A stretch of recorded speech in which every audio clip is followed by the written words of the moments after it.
Assalamualaikum warahmatullahi wabarakatuh. Kami di sini mempresentasikan hasil makalah kami yang berjudul Pengaruh Harga dan Kualitas Produk terhadap Keputusan Pembelian di E-commerce pada PT Shopee Indonesia, yang akan dibacakan oleh Prilly Tristani Putri, Mutiara Zahra, dan Lutfiananda Cahyani. Bab 1, pendahuluan. Pertama adalah latar belakang. Dua faktor utama yang menjadi pertimbangan konsumen dalam melakukan pembelian di e-commerce adalah harga dan kualitas produk. Penelitian ini bertujuan untuk menganalisis pengaruh harga dan kualitas produk terhadap keputusan pembelian di konsumen di PT Shopee Indonesia. Hasil penelitian ini diharapkan dapat memberikan gambaran pelaku bisnis e-commerce dalam merumuskan strategi penetapan harga dan pengelolaan kualitas produk.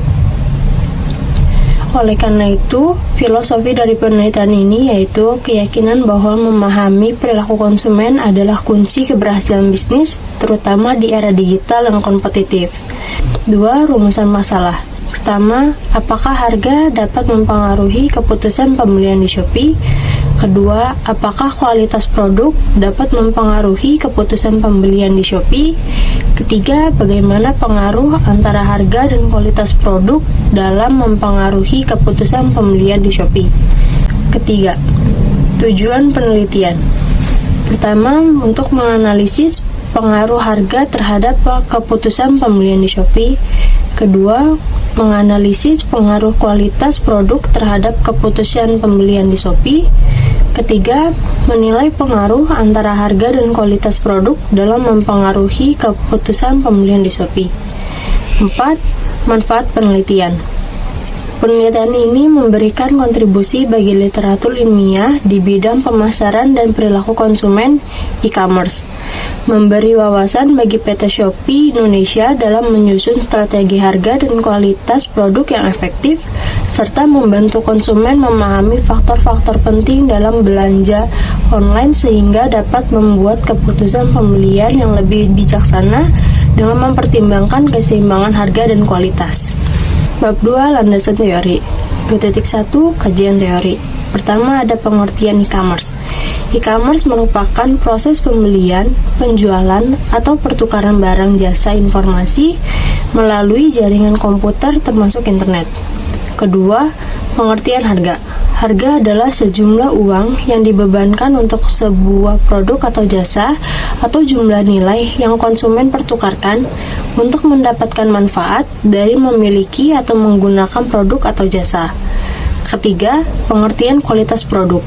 Kualitas produk adalah karakteristik produk atau jasa yang bergantung pada kemampuannya untuk memuaskan kebutuhan pelanggan yang dinyatakan atau diimplikasikan. Keempat, pengertian keputusan pembelian. Keputusan pembelian adalah proses pengintegrasian yang mengkombinasikan pengetahuan untuk mengevaluasi dua atau lebih perilaku alternatif dan memilih salah satu di antaranya. Selanjutnya, kerangka pemikiran.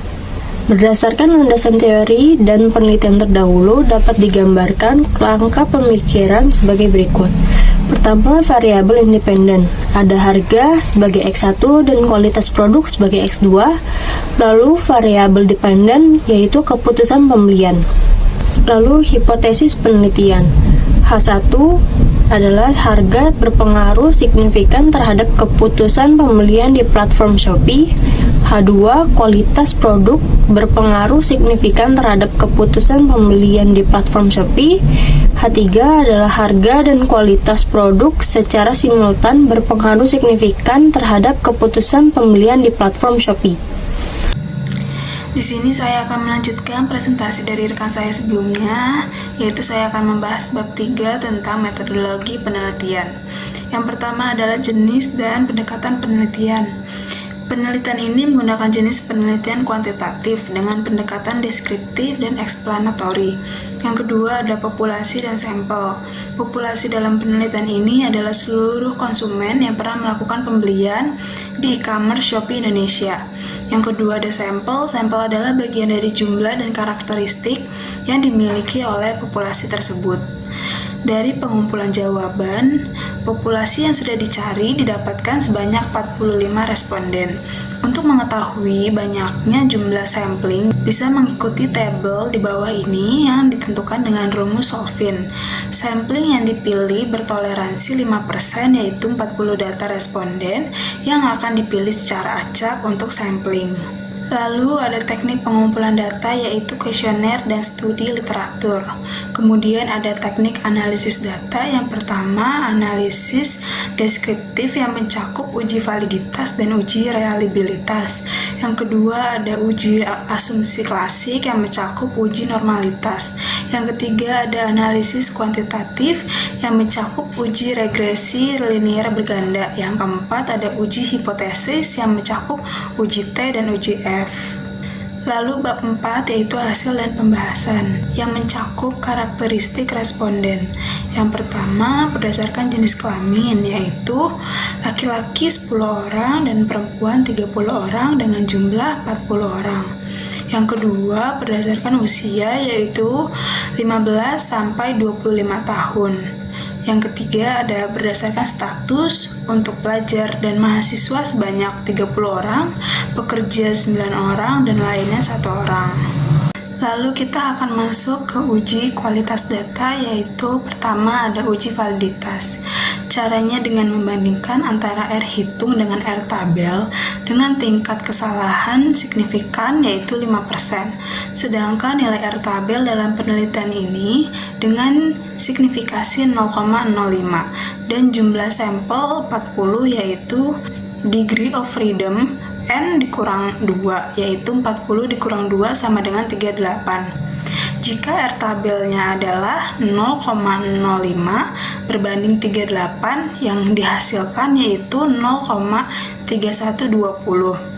Jika nilai R hitungnya lebih besar dari R tabel, maka instrumen dinyatakan valid.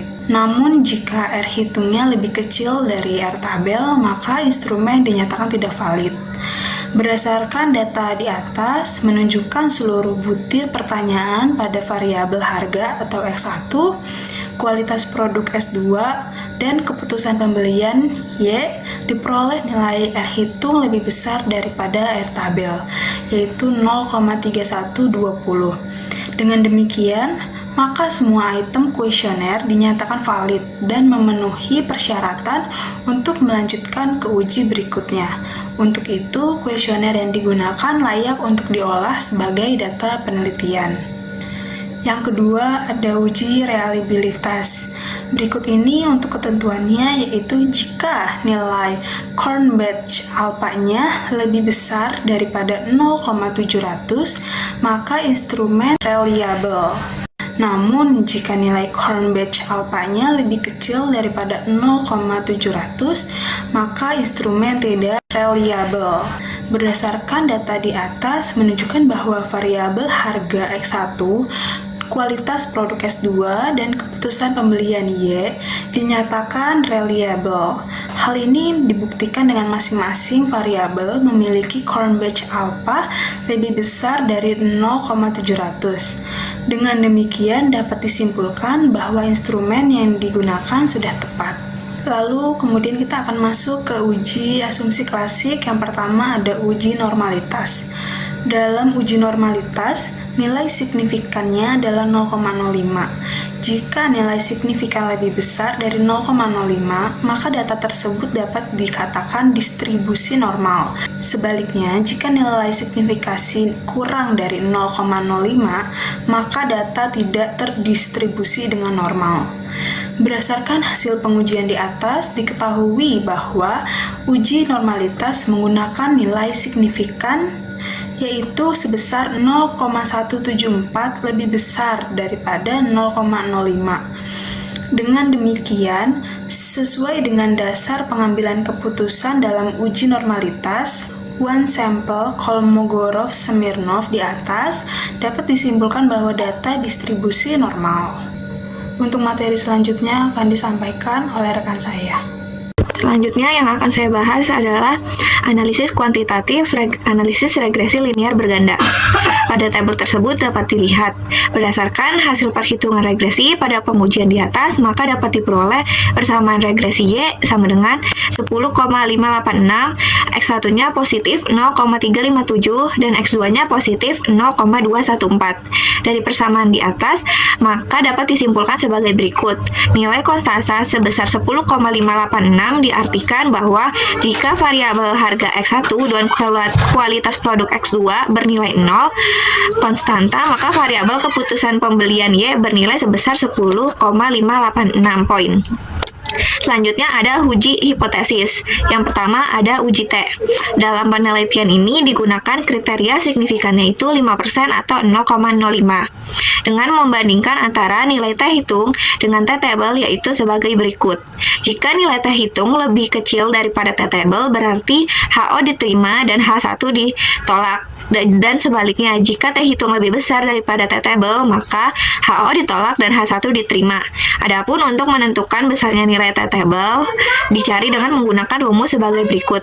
T table sama dengan TA dikali DF, yang dimana alfanya itu, tarif nyatanya itu 5%. DF sama dengan N dikurang K, maka diperoleh 40 dikurang 2 sama dengan 38. T table itu A dibagi 2, terus N dikurang K dikurang 1.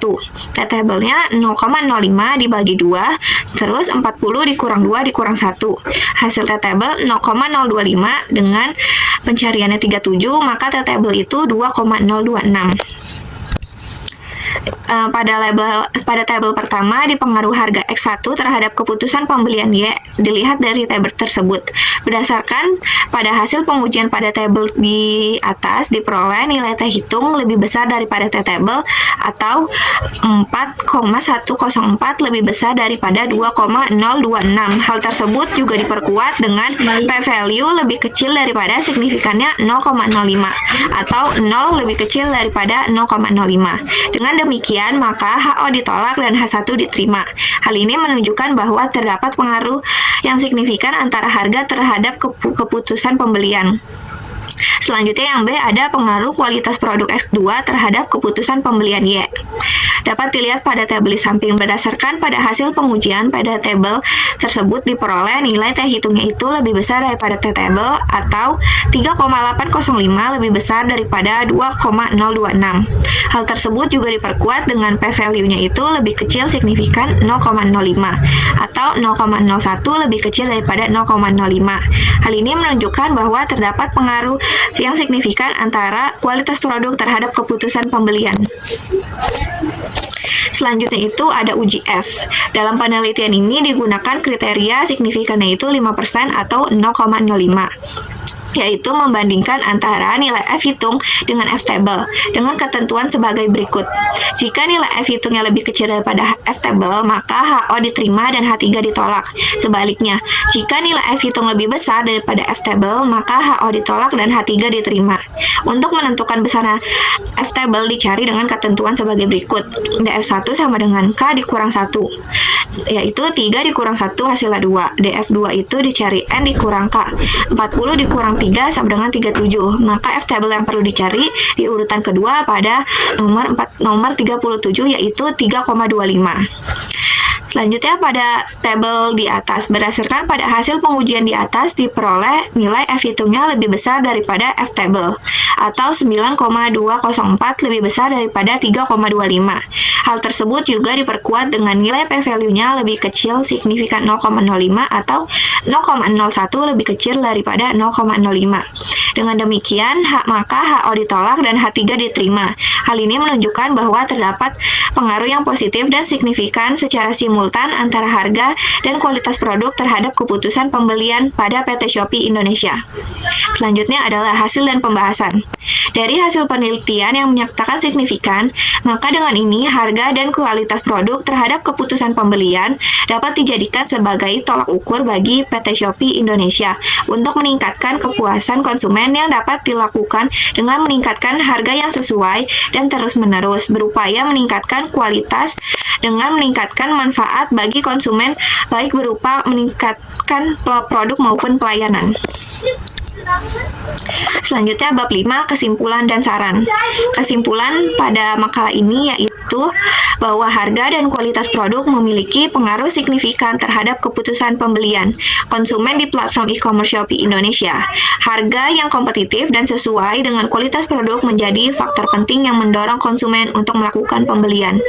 Selain itu, kualitas produk yang sesuai dengan deskripsi, tahan lama, dan memenuhi ekspektasi konsumen juga menjadi pertimbangan utama. Kedua variabel ini baik secara parsial maupun simultan menunjukkan hubungan positif terhadap keputusan pembelian konsumen, seperti yang dibuktikan melalui analisis data dan uji hipotesis. Selanjutnya ada saran. PT Shopee Indonesia disarankan untuk terus-menerus memantau dan menyesuaikan harga produk agar tetap kompetitif tanpa mengurangi kualitas. Upaya peningkatan kualitas produk perlu dilakukan secara konsisten. Dengan demikian, kepuasan dan loyalitas konsumen dapat lebih ditingkatkan. Sekian penjelasan dari kelompok kami, kurang lebihnya mohon maaf. Wassalamualaikum warahmatullahi wabarakatuh.